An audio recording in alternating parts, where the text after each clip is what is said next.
Hello my dear good students, good evening. सर्वप्रथम आप सभी व्यूवर्स को हमारे चैनल की तरफ से, हमारी पूरी टीम की तरफ से होली की हार्दिक शुभकामनाएं। आप सभी का होली का त्योहार मंगलमय हो और आप सभी अपने जीवन में खूब ज़्यादा प्रोग्रेस करें, मेहनत करते रहें। आज के इस वीडियो में हम अपने नेक्स्ट इस स्लाइड में पिछले बता चुके हैं, इंपरेटिव सेंटेंस नहीं बताए थे, मगर असर्टिव और इंटरोगेटिव की पूरी जानकारी आपको दी जा चुकी है। अब इंपरेटिव सेंटेंस के विषय में आज हम इस वीडियो के माध्यम से जानेंगे। तो my dear students, pay attention to it. ध्यान से देखें ये परिभाषा। जब किसी वाक्य में किसी प्रकार की आज्ञा, सलाह या फिर प्रार्थना, ऑर्डर, एडवाइस, रिक्वेस्ट आदि, सुझाव, ये सब चीजें प्रकट हो रही हों तो इस टाइप के जो वाक्य होते हैं उन्हें हम इंपरेटिव सेंटेंस कहते हैं। और आप ध्यान रखें, जितने भी आपके इंपरेटिव सेंटेंस होते हैं उसमें आपका सब्जेक्ट यू हमेशा अंडरस्टूड रहता है, छिपी अवस्था में रहता है। अच्छा, इस बात को आप थोड़ा सा अच्छे से ध्यान रखें। क्या यदि कोई इंपरेटिव सेंटेंस है तो उसकी शुरुआत, स्टार्टिंग मेन वर्ब की फर्स्ट फॉर्म से ही होती है। जैसे कि हम अपनी जिंदगी में रोज, डेली, पर डे बोलचाल की भाषा में बहुत सारे इंपरेटिव सेंटेंस का यूज करते ही करते हैं। जैसे आप घर में होते हैं तो अपने पापा से कहते हैं, papa give me some money, mother give me food, come here, go there. ऐसे बहुत सारे सेंटेंसेस आप बोलते हैं। ये सारे के सारे सेंटेंस वास्तव में इंपरेटिव सेंटेंस हैं और नरेशन में इनका इंपॉर्टेंट रोल रहता है, इसलिए आपको इनकी अच्छी से जानकारी होनी ही चाहिए।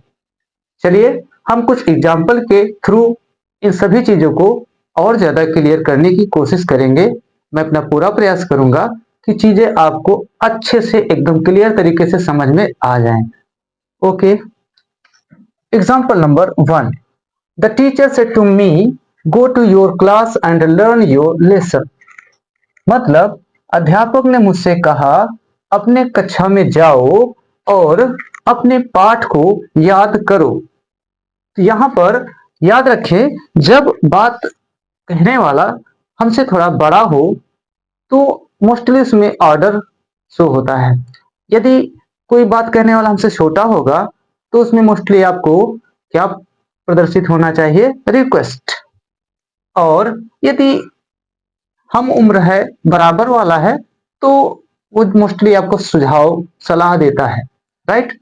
तो जहां यहाँ पे हमने देखा कि भाई कौन है ये, आपके टीचर। तो आपके टीचर आपसे रिक्वेस्ट नहीं करते हैं।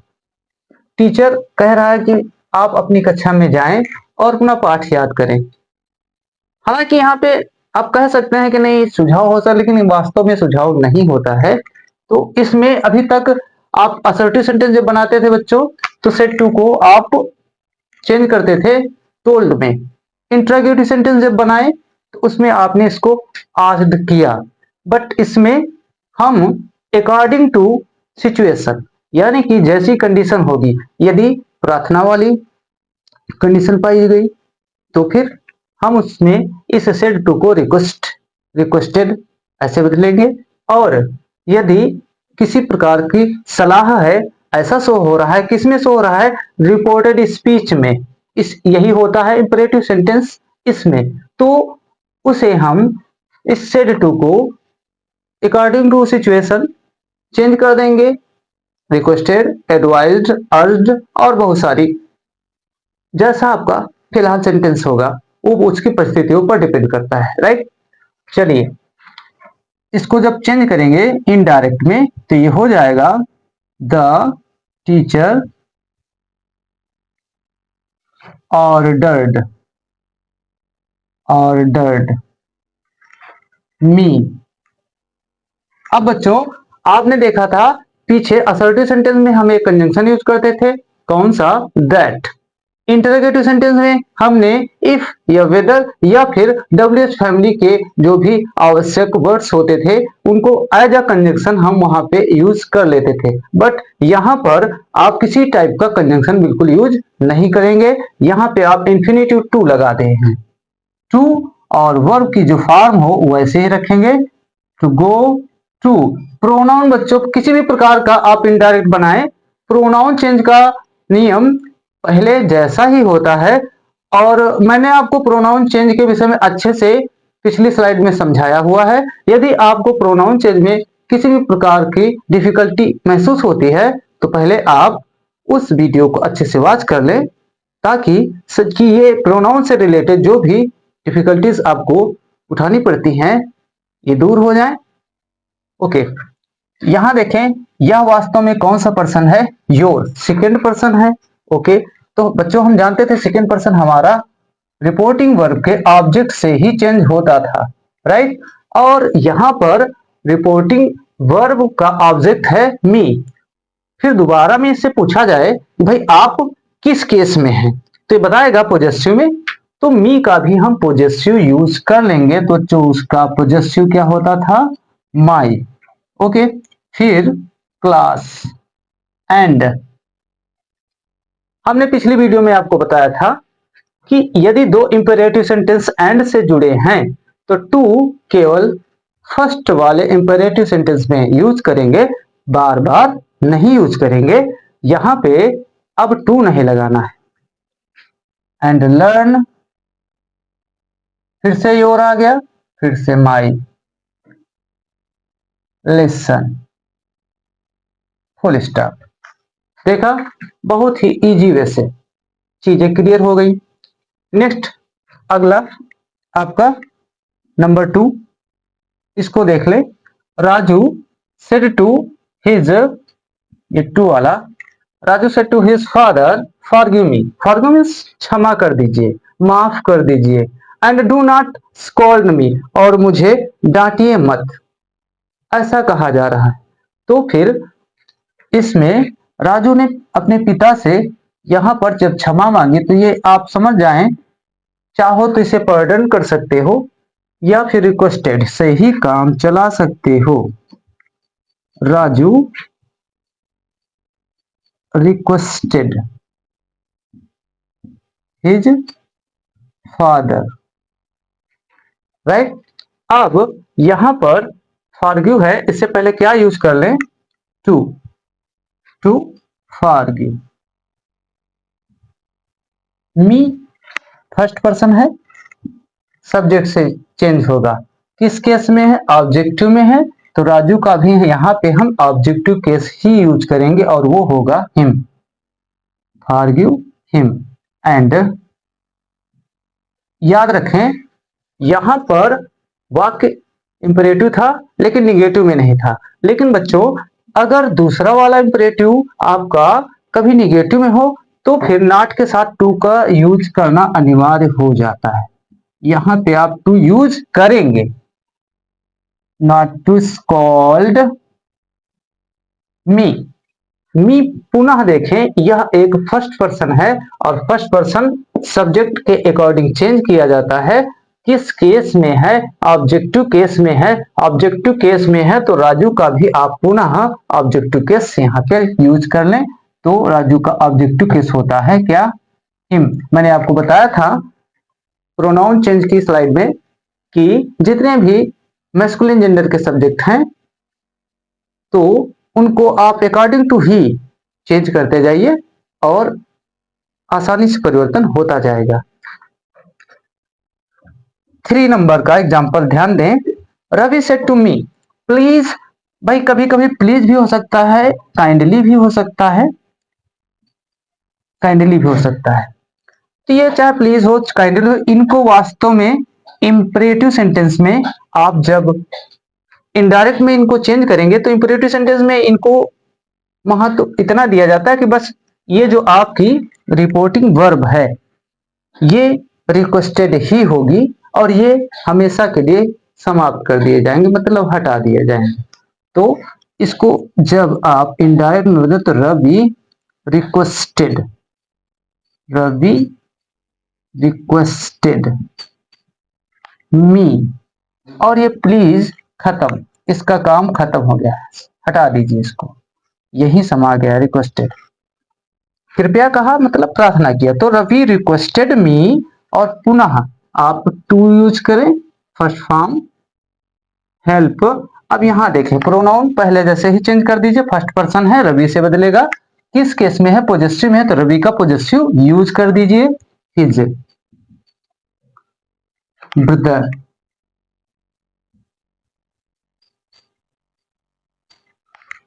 देखा आपने कि इन सभी प्रकार के इंपेरेटिव सेंटेंस को चेंज करना कोई बड़ी बात नहीं, बस इन सभी चीजों को आप थोड़ा सा अच्छे से फोकस करते रहें, राइट।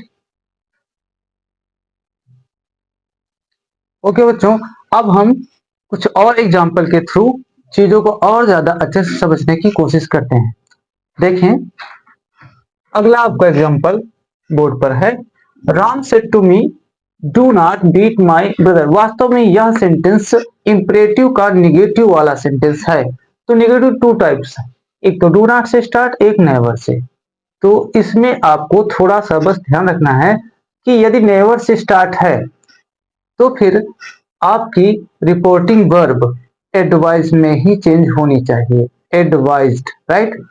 जैसे इसको आप जब चेंज करेंगे तो राम डू नॉट वाले सेंटेंस को दो प्रकार से बना सकते हैं। सबसे आसान वाला, इस डू नॉट का मतलब है मत, ये मत करो, वो मत करो, ये मत लाओ, वो मत लाओ, कहते हो ना हिंदी में, वैसे ही do not beat my brother, कोई कहता है मेरे भाई को मत पीटो, तो सीधे मना कर रहा है पीटने से।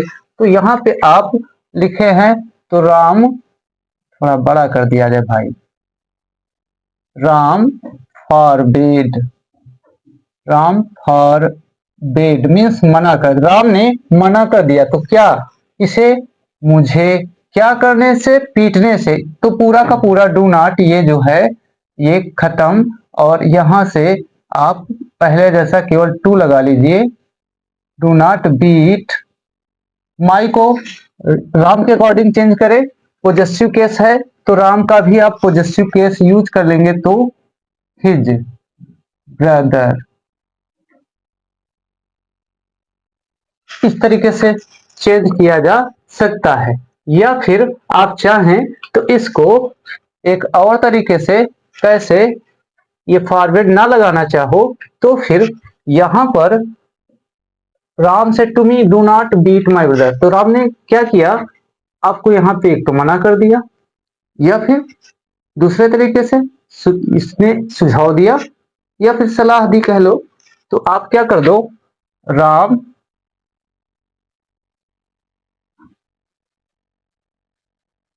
Advised me not to beat his brother, ऐसे बना सकते हैं। अगला है, Hari said to Mohan never waste your time. तो यदि नेवर वाला है इंपेरेटिव सेंटेंस, तो फिर आप उसमें इस रिपोर्टिंग वर्ब को सेड टू को एडवाइज में ही चेंज कीजिए, हरी एडवाइज्ड मोहन, हरी एडवाइज्ड मोहन। नेवर वाले सेंटेंस में नेवर का यूज रहेगा, नेवर हटाएंगे नहीं, और इसके बाद टू लगाएंगे, नेवर टू वेस्ट